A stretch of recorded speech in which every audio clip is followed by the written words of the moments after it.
Hey there, cats and kitties. I am the Blues Man, Johnny Blues, and I just wanted to post this quick video because I'm kind of ruminating out loud about Star Trek, specifically the sequel to the 2009 J.J. Abrams reboot, which it's been on my mind recently because, we found out in the last couple of weeks or maybe a month that Benedict Cumberbatch from Sherlock fame has been cast officially as the villain of the piece.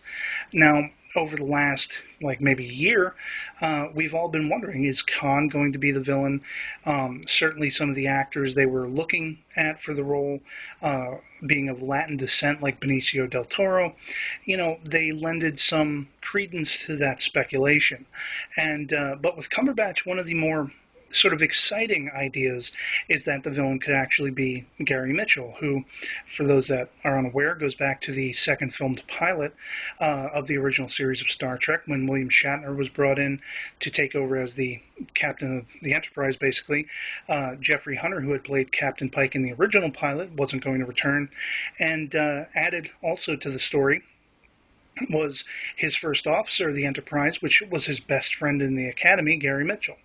And when they're out exploring the edges of the known galaxy, they get zapped, and Gary Mitchell and another officer have these powers that result as their Esper ratio, their psychic abilities, go exponentially off the charts, and so they become almost godlike. And he starts to see the rest of the crew and humanity as more along the lines of his playthings, as we might a pile of ants. And so I think there's definitely a lot of room for intriguing storytelling in that framework if they were to bring that to the big screen.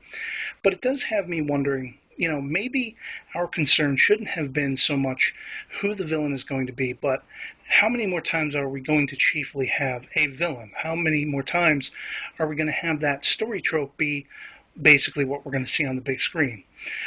Because there's only so many times, I think, that you can have that, return to that trough of telling that story. A villain comes out of nowhere, throws a wrench in the works, and it's up to the intrepid crew to best them and save the day and the world and whatever, before it becomes exhausting and audiences will definitely want more.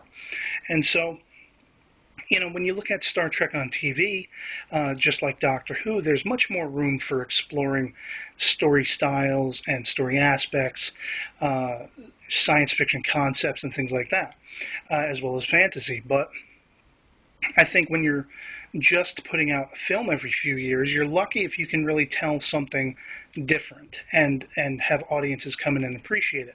Star Trek For the Voyage Home is kind of the exception to the rule in that they weren't really dealing with a villain per se, but still, it's one of the more popular films.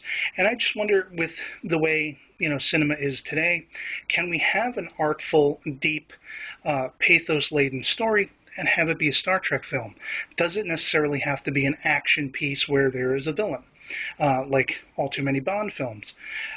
So I'd be really curious to hear what you guys think on this, because it's definitely something I'm, playing around with in my head. And that's pretty much going to be all I have to say on it. So I hope this video finds you well, and otherwise that'll be it for me, and I'll catch you later.